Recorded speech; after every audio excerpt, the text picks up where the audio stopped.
আসলে আমি মনে করি কি যে শিল্পীদের ব্যক্তিগত বিষয়গুলো এটা ব্যক্তিগত থাকাই উচিত, পার্সোনাল থাকা উচিত। এটা যদি আমরা ওপেন করে দেই, সো এই বিষয়গুলো কিন্তু আমাদের শিল্পীর মধ্যে থাকে না, বা আমাদের শিল্পী বলতেও লজ্জা হয়। এই যে শাকিব খানের সিনেমা তুফান আসছে, যে সিনেমার টিজার দেখেছেন কিনা বা কেমন লেগেছে? হ্যাঁ, অফকোর্স দেখেছি। আমি তুফান দেখেছি, মনে হয়েছে যে তুফান তুফানের মতনই। অ্যান্ড এজ এ সুপারস্টার, আমাদের সকলের চোখের মনি সুপারস্টার, তার মুভি মানেই বিশাল কিছু। এখন আমার তুফান দেখা হয় নাই, আমি তুফান দেখার পরে বলবো তুফানে কি হয়েছে। তবে তুফানের যে টেজার দেখেছি আমি, তার যে লুক দেখেছি, তার যে গর্জন শুনেছি, এতেই আমার মনে হয়েছে যে সুপার ডুপার হিট হবে নিশ্চিত। আসলে কারো পার্সোনাল বিষয় নিয়ে একেবারেই কথা বলতে চাই না, কেননা আহ, ওনারাও নায়িকা, আমরা সবাই শিল্পী, একই সুতোই গাথা। আর অপু দিদি আমার বাসা বগুড়া, নিশ্চয়ই জানেন। সো দিদি আমার দিদি হচ্ছে, তাকে আমি খুবই ভালোবাসি। অ্যান্ড সম্মানের জায়গা থেকে আমি সবাইকেই সম্মান করি। অ্যান্ড তাদের পার্সোনাল কোনো বিষয় নিয়ে আমি কথা বলতে চাই না। আসলে আমি মনে করি কি যে শিল্পীদের ব্যক্তিগত বিষয়গুলো এটা ব্যক্তিগত থাকাই উচিত, পার্সোনাল থাকা উচিত। এটা যদি আমরা ওপেন করে দেই, সো এই বিষয়গুলো কিন্তু আমাদের শিল্পীর মধ্যে থাকে না, বা আমাদের শিল্পী বলতেও লজ্জা হয়, কেননা আমরা শিল্পী। আমাদের বিষয়গুলো আমাদের মধ্যে থাকা একদমই একান্তই পার্সোনাল।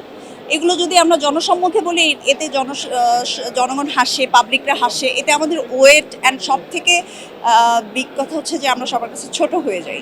আমি মনে করি এটা আমাদের মাঝখানে থাকাটাই উচিত। আমি সবার জন্যই বলবো যে এটাই দরকার।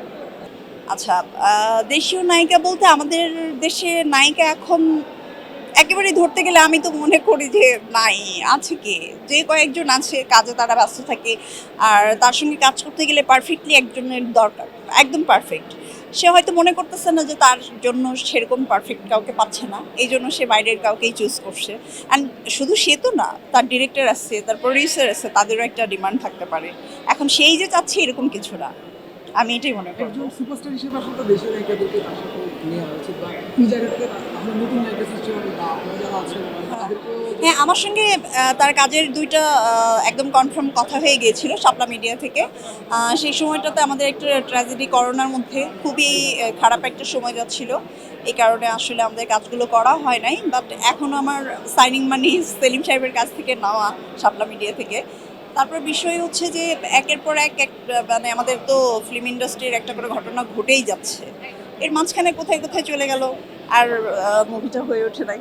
যাই হোক, হ্যাঁ, খুব ভালো লাগছে। আর আমাদের সব থেকে ভালো লাগছে আমাদের পরিচালকদের, ফার্স্ট টাইম আমরা এরকম একটা প্রোগ্রামে দেখতে পাচ্ছি, তারা অ্যাওয়ার্ড পাবে, এটা আমাদের জন্য খুবই খুশির অ্যান্ড খুবই দায়ক একটা মুহূর্ত। খুব সুন্দর, খুব ভালো লাগছে।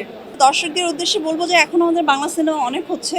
আমি সবার জন্য বলবো যে সবাই সিনেমা হলে আসেন, বেশি বেশি সিনেমা দেখেন, আমাদেরকে উৎসাহ দেন। আমরা আবারও কাজ করছি আপনাদের জন্য, সুন্দর সুন্দর গল্প নিয়ে কাজ করছি। ইনশাল্লাহ সামনে অনেক সুন্দর সুন্দর কাজ দেখতে পারবে। অ্যান্ড আশা করি বাইরের সিনেমাগুলো আর দেখার মতো দর্শক থাকবে না, আমাদের সিনেমাগুলোই চলবে ইনশাল্লাহ, এতটুকুই চাওয়া।